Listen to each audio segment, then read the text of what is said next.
So next up, I want to introduce Ryan Hartman. Ryan, thank you so much for being here. Happy to be here. Yeah, so Ryan formerly was the CEO of In Situ from, I think, 2010 to 18, something like that. Grew from maybe around 100 million in revenue to just under $1 billion in revenue during that time. So, sign me up for that program.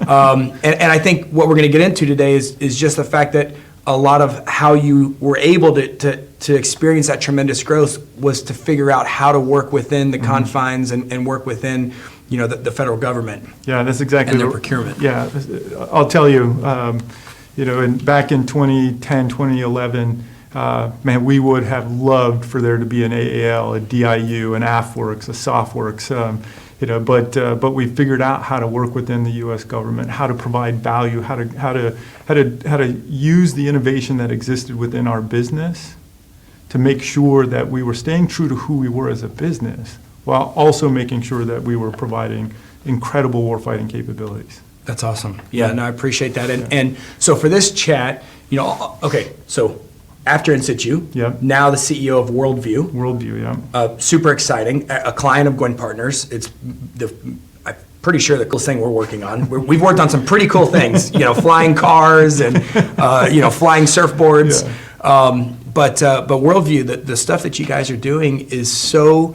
I just remember when you first told me about it, just thinking, man, how clever. Yeah. How clever. Tell us a little bit about what you guys are doing at Worldview really quick. So Worldview, we're doing Earth observation, remote sensing from the stratosphere. So it is the biggest unmanned aircraft, if you will, that I've certainly ever seen. Your biggest balloon. How big is your biggest balloon?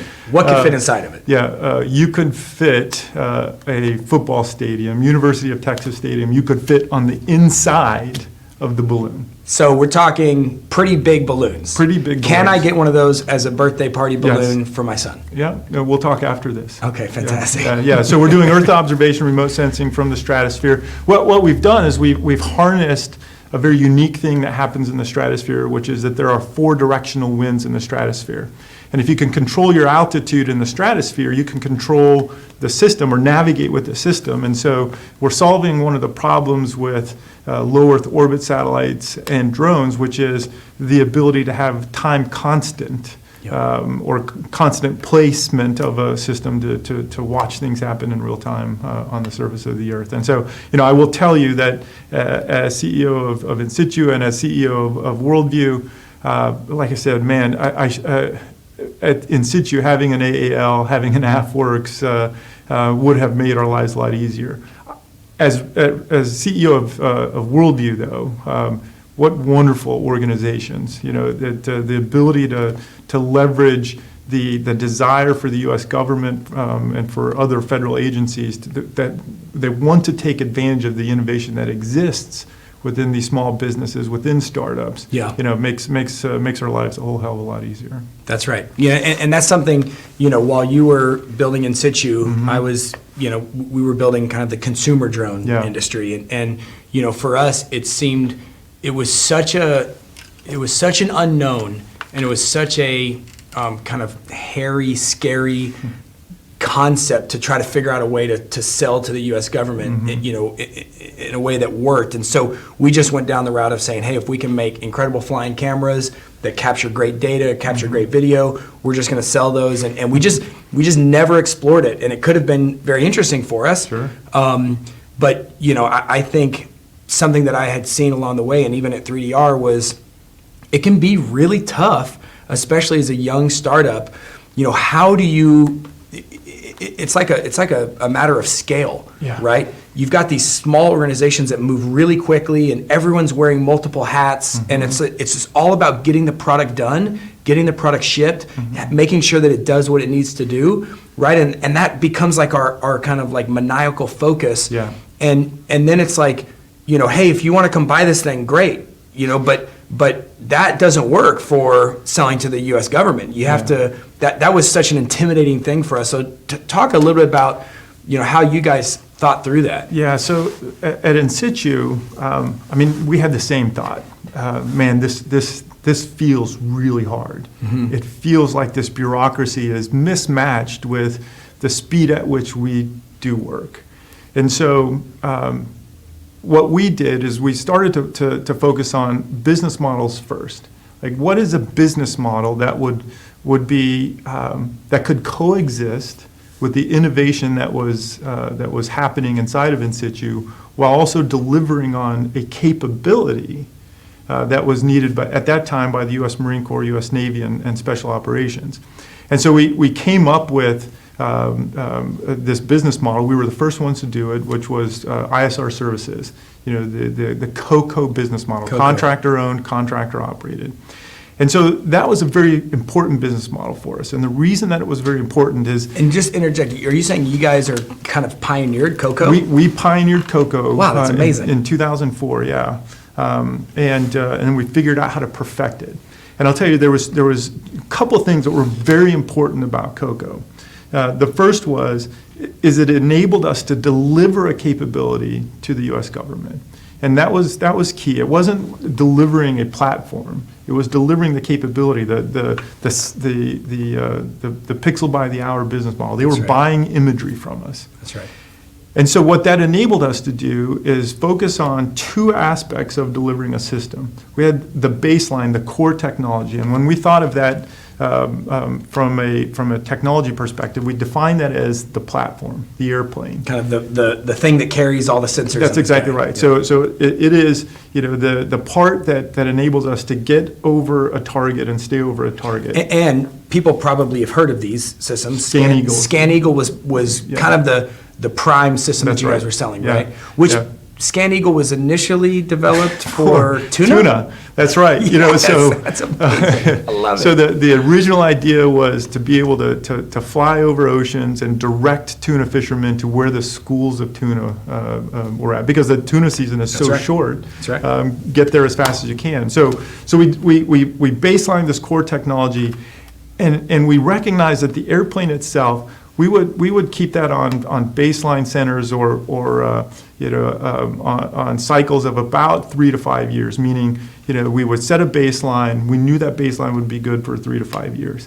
But on the sensors and the data links and all the other enabling technologies, we had those on 6 to 12-month centers, meaning we were constantly innovating. And the thought process was, the airplane technology, that can stay stable, right? We can stabilize that, and maybe we'll come up with engine improvements. Maybe we'll come up with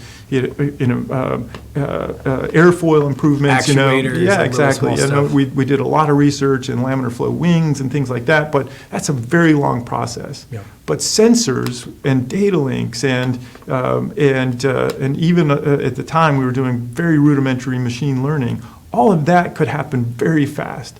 And so by having this COCO business model, we owned the airplane, and our commitment to the end user was we will be delivering the best possible sensor, the best possible data links as soon as we can. And so what you get is an improved image. And one day as a Scan Eagle image will show up, and it'll be exponentially better than the day before. And so by doing that, we were able to harness the innovation that continued to exist inside of In Situ and work within the U.S. government to grow the business and just stay true to who we were as a business. Yep. Well, that's great. And speaking of that, I think another thing that we can be talking about a little bit here is just some of the lessons that we've learned as entrepreneurs, growing businesses, whether you're going after federal funding and non-dilutive R&D dollars and NRE dollars, or if you're just making a product for the world at large, talk a little bit about that. What does it mean to be purpose driven? And how does that help you in your plight to be an entrepreneur? Yeah. So there's two things that I always try and stay true to, and that is being lucky. And making miracles come to life, right? That's right. I love it. By the way, my 13-year-old son, we always talk about, what superpower would you have? And his is to be lucky. Yeah, there you go. Ultimate luck. So luck is the intersection of preparedness and opportunity. Yep. To create to bring miracles to life, from my perspective, that is the intersection of passion and drive. Oh, right? I love that, You have to be passionate, and you have to have the drive to create miracles. And persevere. And persevere, when that's things right. get super hard. And so, it can be incredibly frustrating at the early stage of a business, when you're still trying to figure out the technology. Maybe it's a low technology readiness level. You're having lots of challenges. Maybe you're having challenges with, contracting, and if you're trying to work with the U.S. government, you're having challenges. You have to remember those four things, the preparedness and opportunities. You have to be prepared for when an opportunity arises, and then you'll be experiencing luck. And you have to be passionate about what you're doing. You have to have the drive to see through those challenging situations, and recognize that any business that has succeeded, especially businesses in autonomous robotics and drones, they all have stories of their own miracles. They all have stories of their own luck. Yeah, pulling rabbits out of hats. Exactly right. Yep. It's going to happen constantly, and so find your own stories and make those stories define who you are as a business, right? Because it is the stories that ultimately define, why a company exists. You talk about how you got through a challenging situation. You'll talk through, assimilating people to the business, and that, they won't have the scar tissue that everybody else has. That's right. But what's important is maintaining that culture. And the only way to maintain that culture is to make sure you capture those stories, share those stories, and make that be the identity of the company. Ethos. Yeah. I love that. So, speaking of, preparedness and opportunity, right? I think that talks directly to, if I think about how SBIRs work, right? You don't get a ton of notification, and so I oftentimes see with Gwen Partners clients, they're developing all these incredible technologies, and they're these small companies. It's not like these small companies that are venture funded and they've got the VCs over their shoulders going, you better deliver me my value, and the clock is ticking. Where are the milestones? So they're not running at 80% capacity. Right. They're running at 120% capacity That's right. pretty much all the time. Yep. Then all of a sudden it's like, phase one or direct to phase two SBIR opportunity pops up, and they can see it, or maybe they don't see it because what is it, 30-day notification? Yep. I mean, it's very little notification. So, how do we figure out a way to enable these companies that really do have applicable technologies that, the Air Force in this example can really, and by the way, you were in the Air Force? Yeah, I was, yeah. Right? A pilot? I was in the Air Force and the Navy. It's a long story. Nice. Okay. So the Air Force in this instance can really benefit from these technologies, but how do we figure that out for these startups that are already redlining their operations? How do you go, okay, well, let me go write a 50-page proposal and find a sponsor? There's a few things that we do. We did it at In Situ. We do it at Worldview. One is never be afraid to ask for help where it's going to add value, right? And okay, so I love that. So there's a lot of companies that this is what they do is they help turn the crank on SBIR proposals, right? And so so use them when it makes sense. But more importantly, you have to understand your product enough and understand how to describe your product and understand the specifications of your product, and ensure that you have something that you can very easily write about. Have your own templates of of what it is that your product does, the specifications of it, the work that you're going to do. Just be prepared, right? Yep. And so that's one of the things that I speaks to that require. preparedness. Exactly, and it's one of the things that I require at Worldview. It's what we did at In Situ is make sure you always have an updated set of proposal artifacts, because you can turn very quickly. And then the other thing is to know the customer. I mean, if it is your desire to be working within the AFWorks community, to be working within DIU, to be working within AAL, find opportunities to get to know them. Find events like this, and network and get to know them and understand, what their requirements are. Find out what they're thinking around when is the next SBIR going to come out, and what are the topics. So that you're not sitting around waiting for the announcement to come. That the announcement is coming. With with some level of certainty and be prepared to respond. Yep. That makes, I love that. So I want to set up this next topic, which is an interesting one, maybe a little sensitive, so we live in America. I love this place. I love America. I really do. I've traveled to, I don't know, at least 50 countries. I love it. Yeah. And there's nowhere that I would rather live than Austin, Texas, within America. Yeah. And I love to see young companies coming out of these top universities developing incredible products. I got to do some of that development myself. It's so fun to make really compelling technology and products that solve real problems, right? So right now, DJI, is the 800-pound gorilla in the room that just really dominates and owns the low-cost flying sensor market of drones, right? And so, how do we figure out a way? To me, if my greater intention is to see these technologies really provide value to our species and to our country and to our state and to our city, right? I want to see companies here being able to compete and being able to have the funding to hire brilliant engineers to get super creative and to solve these problems. So there exists such a divide right now, such a chasm for these companies. I think of it as like, this is a pretty well-designed, well-engineered piece of equipment, right? But you also have companies like Samsung, like Google, like who makes the Nexus phones? LG. You've got other companies that are out there and they're competing with each other. Right now, there's one company in the drone space that makes this iPhone level, low-cost technology, right? And it's like, if some startup were going out there to try and compete against the iPhone 12, and they had $5 or $10 million of funding, it's like, good luck. That's never going to happen. And so I see this military opportunity.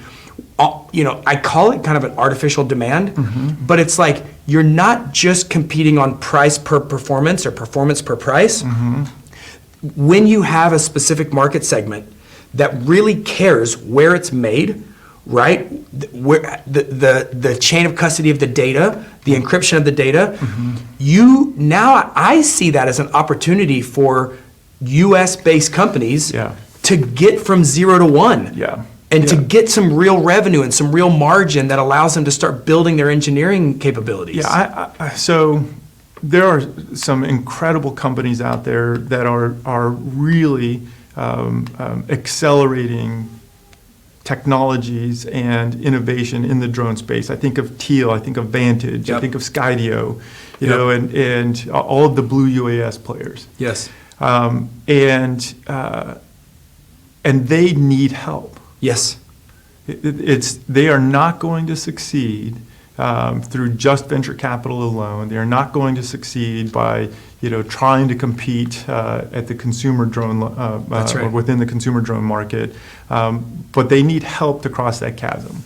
And so there's a lot of different pathways for that to happen. I think of OTA, other transaction authorities, and the ability for the U.S. government to move quickly and to contract with companies like Teal and Vantage and Skydio. Which we've seen with this SRR. Yeah, exactly OTA, right. That's exactly right. And you saw how I've seen it in Vantage, in Skydio, in Teal. And how much that's helped. And they have accelerated a lot, but they've got a long ways to go.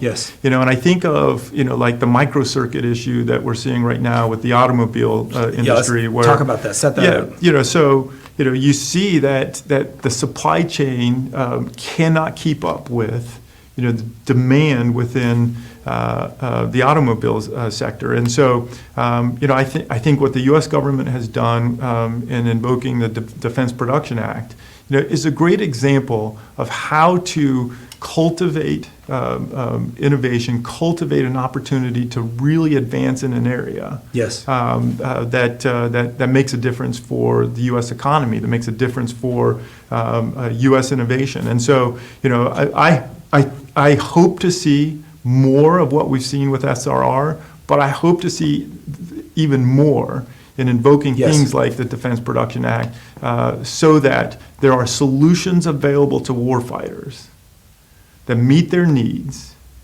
and they don't have to rely on DGI. Yep. Or Unique or whoever else. That's right. And so there are tools available. There are laws, if you will. There are policies, if you will, available to the U.S. government, and I hope to see it come to life. Yep, I do too, and I implore, people like AAL and AFWorks and DIU and Rapid Equipping Force and places like that, because oftentimes I find myself sitting between, and having all these conversations with the government entities and seeing what our clients are developing and going, man, that thing right there would totally solve that problem. Yeah. And like, how do, and it's almost like, to me, it's almost like a matter of product development or company growth hygiene in a way where it's like, it has to be, like you talk about, always have up-to-date proposal artifacts ready. That's something that you can spend months doing on the side just to be ready. Yes. And I think it goes back to the point of know your customer, right? You may not know what the exact, phase 1 SBIR requirements are, or the, what do they do, like a broad area announcement? Yep, the BAs, right? yeah. Yes, you may not know exactly what that is, but you know that something that you're developing is very applicable to these people. And so you have to have someone that's at least paying attention. That's right. Right? Because that's kind of step one. Yeah, and it's different than sales, right? And Yes, totally. And so when within In Situ, within Worldview, we've always had someone assigned to business development, and it's classical business development from a defense company perspective. Just understanding the BAAs, knowing where to look for them, knowing how to get into these offices and have meetings, and separately having sales that is turning the crank on marketing. That's wearing all the different hats to transact these things, but you have to have a group paying attention. I'll tell you, as CEO at both In Situ and Worldview, I wore that hat a lot. It was important enough for our success that we had to make sure that we were paying attention. We had to make sure we had the relationships.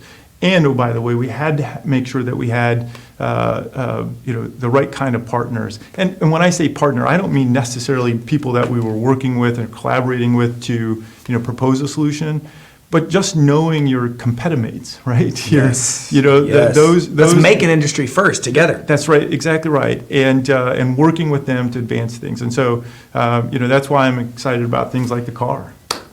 Okay, perfect. So I love that, and that's what we're going to do next is walk through that. I feel like something that we can do as Gwin Partners, as Capital Factory, as entrepreneurs who have been through this before and have made hardware. I love hardware because it's hard. It's hard. But it's fun, man. You can't make a flying surfboard without hardware. Yeah, you can't get inside of a drone like Lift Aircraft and fly around town without hardware, right? And so I'm so passionate about that space, and I think something that we can do is, we're here at the car right now. We're getting ready to get up and walk out and show you guys around this place.